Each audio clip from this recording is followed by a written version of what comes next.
If you're wondering why my face is only half done, it's because you've missed a video somewhere along the way. And that's not acceptable, so I'll see you at dawn for a duel.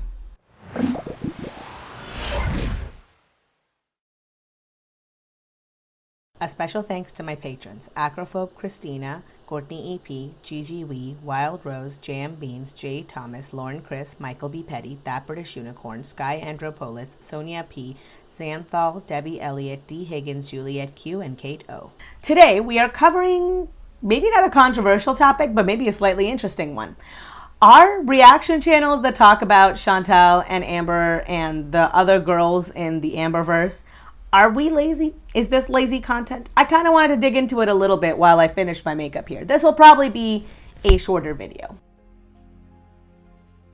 So, all of the stuff that I have put on my face, along with the eyeshadow palette that I'm using, which is the Persona Identity 2 palette. I have raved about this palette so much. I love it. The formula of this is amazing. It is so user-friendly, and I swear every single one of my friends who has tried this palette has loved it as well. I don't gain anything from you guys, by the way, if you guys decide to get it. If I ever link anything down below, it's not like I don't get a cut of the proceeds. If that ever happens in the future, I will very clearly let you know. I just really like the thing, so.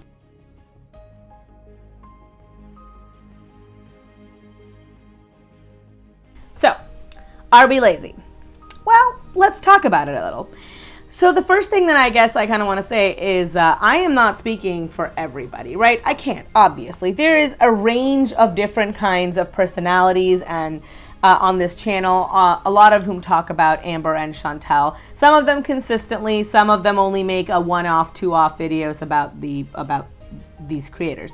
So I don't really want to classify everybody with the same brush. I don't want to paint everybody with the same color and say, yep, everybody's lazy or everybody's not lazy. And I have not consumed everyone's content, you know. There are new channels popping up every single day, and some of them I have seen some videos from, some of them I've never even heard of. So I can't speak for everybody. The color, by the way, the blush that I'm using right now is the Balm's Frat Boy blush. It's really great and I love it, and I got this as a free sample one time when I was buying something from Walgreens, so that was nice.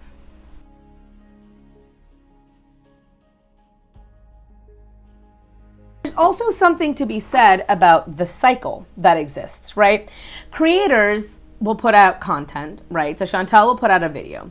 I will pick up the video and I will talk about it on my channel. Now, her doing that video, it does provide her with income, but it also provides me with something to talk about. And that's true. She does give me content from my channel, 100%. But by talking about her, I also give her free publicity, right? There are people who are on my channel who are only fans of Amber who have never heard of her. There are people who might come to me and might not necessarily want to watch her stuff. But because I have stuff up here, because I'm making videos about her, her name gets spoken about a lot more, right? There's what's that saying? You die two deaths. One is when you die, and the other one is when the last person who knows you utters your name for the last time. I'm probably butchering that, but it's something to that accord. The more people who talk about you, the more well-known you are, the more you are going to have your content spread to other people, people who might not have had any interaction with you. I might tweet about it on Twitter, you know, and someone who follows me for reasons that are unrelated to the Amberverse might see it and go, oh, who is this person? And they might come and check you out, and they might really like you or they might really hate you, but they might engage with your content. And if, say, 1,000 people do that, then you've gained 1,000 watchers, right? So the cycle is definitely there. So do you benefit? Yes. Do I benefit? Also probably yes. So I'm not really sure if that is necessarily the greatest argument in saying that content creators who react to the Amberverse are lazy. I am now going to be using the Becca highlighter in Vanilla Quartz, which, if you guys haven't heard, Becca Cosmetics is closing down. I'm waiting for there to be a sale so I can buy a bunch of stuff, but also RIP Becca.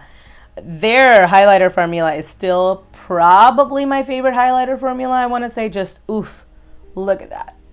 Do you guys see that? That shine? Oh my God. Their highlighters were great, but man, that brand's death made me so sad. This is what happens if you don't evolve, you die. That's just how it is. Another thing that I want to consider is editing. Editing for me it's a challenge. I am not good at editing. I'm actually very terrible at editing, fun fact. That's why you don't see a lot of fancy cuts and whatnot in my videos. I just don't know how to do them. The software I'm using has a lot of limitations. Maybe if I used something that was a little bit more user-friendly and that was like easier to manage, it would be simpler. But currently at least, I don't really have the ability to do more than I am doing. That said, it's still very time consuming for me, right? And it's still difficult for me for my skill level. It might be easy for some of you guys who are not, you know, technologically illiterate, but when you're like me and you're technologically illiterate, everything is hard. There are, however, creators who put a lot of time, energy, and effort into making their videos, into doing good editing.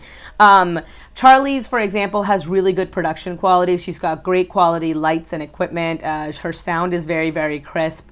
You've got Callie. She's got always a lot of different things happening on screen. She's got a lot of receipts that she puts up, and that's always there. You've got Aphrodite's Peach, who does a lot of like intricate edits, and it's always great. All of them put in a certain amount of editing. Now, is it uniform across the board? No. And all of their editing styles are obviously different, right? Every person's will be. It'll be unique to them. That said, they still are putting in effort, right? Both Amber and Chantel put in very minimal effort into their editing. They will have a intro and an outro and maybe a couple of cuts in the middle. With Amber, a lot more than with Chantel. With Chantel especially, there is barely any editing that happens there. Mostly now she does lives. She does 4 lives where she will just sit on camera, where she has to do nothing. She doesn't generally even have any topic that she wants to talk about. There's no prep work involved in there that she's doing behind the scenes. She isn't even often cooking her own food. She'll just order something. She'll just order something from outside, and she'll sit on camera and she'll eat and she'll answer people's questions, which, you know, fair enough. That is, if she's providing entertainment. I am not good at doing that. As you guys know, I get very overwhelmed with the chat. But that doesn't mean that it's particularly high energy on her part, that it requires a lot of effort on her part. So if we take that content and we transform it, then by definition, we're at least less lazy than the people creating the original content. Does that make us not lazy in general? I mean, I would say that it should impact that. I think that putting the qualifier of lazy would just mean that I'm doing the same thing she is, which I'm not. I put in a lot more effort into my videos. Another aspect is just the amount of time that we have to spend reviewing her content, right? I go through all of her videos. I watch the vast majority of all of her videos, even when they are very long and very boring, and they're like 4-hour lives. I have to go through everything. I have to remember the times. The way that I do it is I make notes of the timestamps at which she mentioned certain things. I go back through. I cut out all of the stuff that I don't want to talk about, and I condense it down into like 30 seconds or 1-minute clips so that I can put it into my videos. Chantel and Amber don't do that. They don't talk often about other creators, but even when they do, right? Amber is a good example where she'll just watch something on her phone or she'll watch it on a computer screen. She can't even be bothered to learn how to like do a frame-in-frame react. That's not my style, but she doesn't do any of that. She doesn't play the video, the clip of what she's watching, right, for us to see and then put in her reaction immediately after, the way that I do. She doesn't do any of that. She's watching it on another screen, and we're watching like a secondhand, even lower quality version of that video when she's talking about it. It's poorly done. But she doesn't care. She doesn't care because why would she? Making it better quality isn't going to change her negative actions, isn't going to change the reaction that people are going to have to what she's saying. And so rather than pride herself in trying to at least put out something that she herself would like to watch, she just does the least amount of work. And Chantel does the same. She's talked about other people in the past. And whenever she does that, she doesn't tend to do a very good job about like showing receipts, showing stuff. She's bad at it. She doesn't care until she doesn't do it.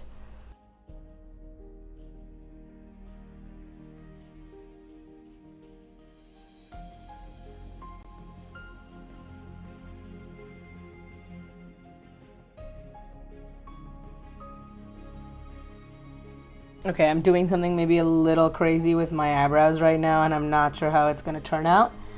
So wish me luck.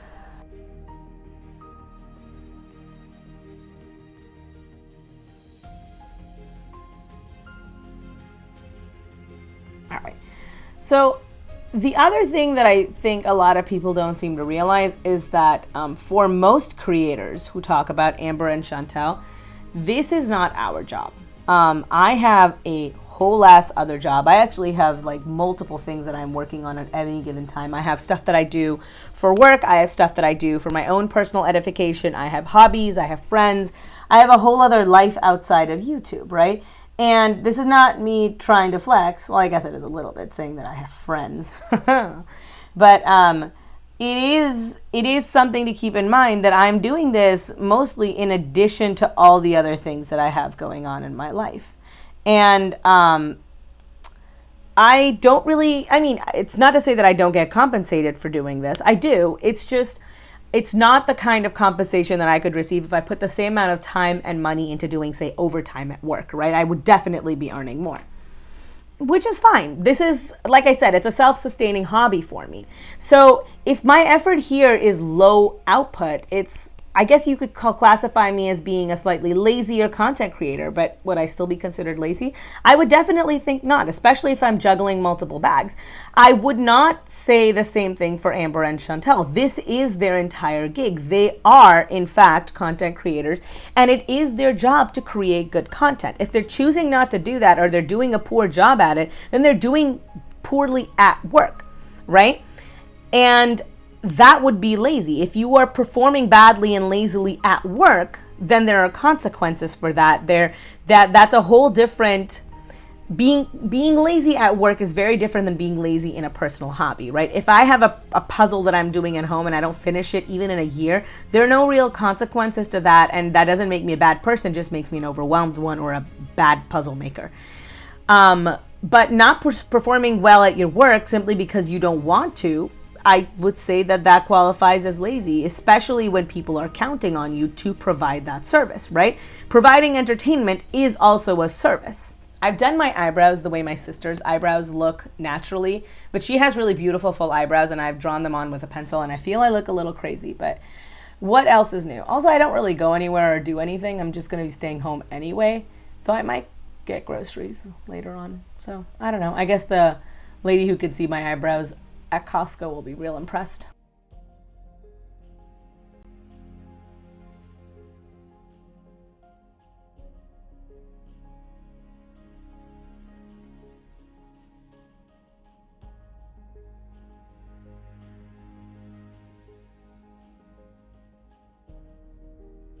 The last thing I think that makes making videos on Amber and Chantel a lot more work than just the videos that Chantel and Amber produce is that there's a lot of weaving of timelines involved. Now, for Chantel, that tends to be more of the emotional timelines of what she was feeling and doing at any given time and talking about how they impact the decisions that she makes. With Amber, it tends to be a lot actual like timelines of things happening because Amber is notorious for editing her videos, for uploading old content, for essentially making it as difficult as possible for people to suss out when it was happening in real time and try and get an idea of her mental state that way.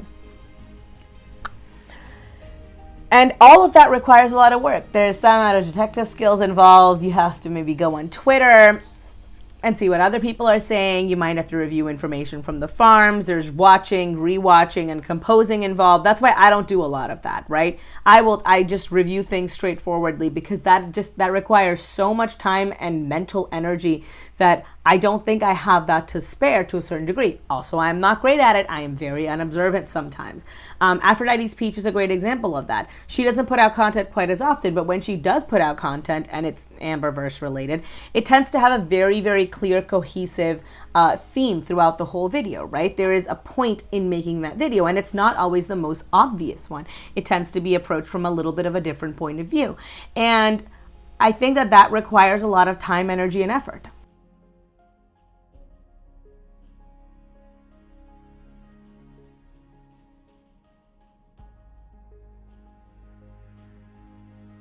All right, the lipstick that I am wearing is the color Liar from Urban Decay. The Urban Decay lipsticks, by the way, the old formula, I haven't tried anything from them recently, is still like probably my favorite formula. And that's not even taking into account the people who do animation. So I'm looking at people like Omegon or Irate Alex with his Lord Bear. A lot of them have they have animation that they have to keep track of. They have to voice them. They have to have that stuff commissioned, worked on. They might do some of that work themselves. All of it requires time, energy, and effort in a way that just traditional video making does not, right? They're all, what I mean to say is they each present their own particular complexities, even if it's not the difficulty level that is changing. Last but not least, there is something to be said for expending creative energy on these projects, right? I have my reviews that I do, which are fairly straightforward, but then there's also the videos that I make that are slightly review adjacent. So like this one, or the one that I filmed directly before this one, which was talking about whether or not Amber should have weight loss surgery. Sorry, whether Chantel should have weight loss surgery and the kind of complexities and implications of that. And those require a lot of creative input. They require a lot of energy on my part. They require a particular viewpoint. I make notes, I do research, and I come on here and I give you my thoughts and opinions. I don't think that really our girls do any of that. The best that you can say is that Chantel's series that she does, her time warps, are innovative and they're interesting. And that's true. They are a little bit innovative and they are particularly interesting. But the innovation there is small, and beyond that one innovation, she hasn't done anything else. And honestly, before that one innovation, I hadn't seen her do anything new. Most of her videos are just a variation of eat food while doing something else minimally, right? So it's doing a TMI story time, which is like just 3 minutes of her speaking, and then it's like 20 minutes of her chewing, right? She will have a time warp where she might cook food, which I like that.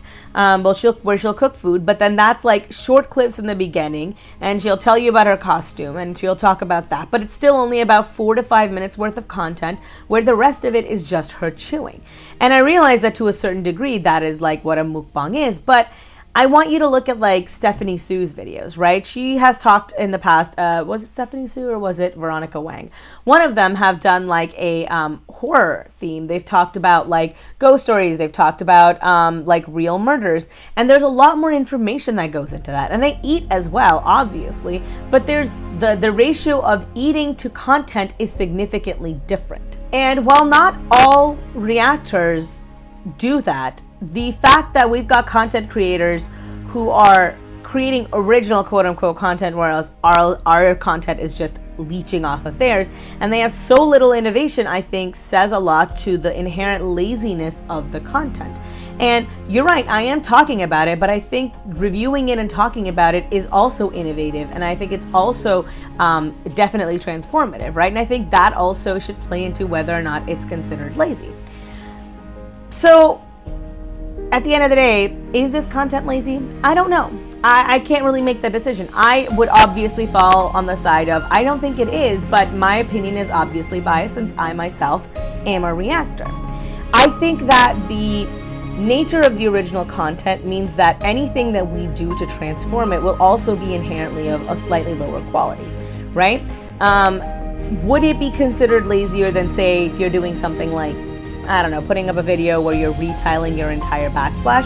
Yeah, obviously. But that's a different type of content. And I don't think this is inherently worse. And as part of the commentary community, which I think this is like an offshoot of the commentary community, I don't really think that this content is inherently any lazier than what anybody else is doing. Some of it just might be of poor production quality. Anyway, thank you guys so much for watching. If you like this video, give me a thumbs up. If you hated this, you can give me a thumbs down. That's totally okay. I respect everybody's opinions here. Subscribe if you haven't already subscribed, and hit the notification bell, and hit all if you want to know when I upload any videos right away.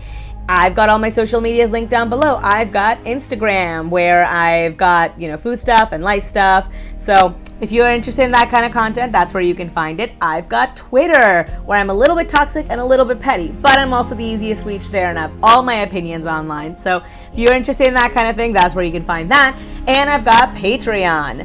Think of Patreon as the tip jar for the internet. So if you like the job that I'm doing here and you would like me to continue, hey, consider tossing a few coins in my direction. You don't have to. It's not necessary, but I'd appreciate it if you did. As always, I'm Jasmine, the sequel, and I am not relatable. Peace.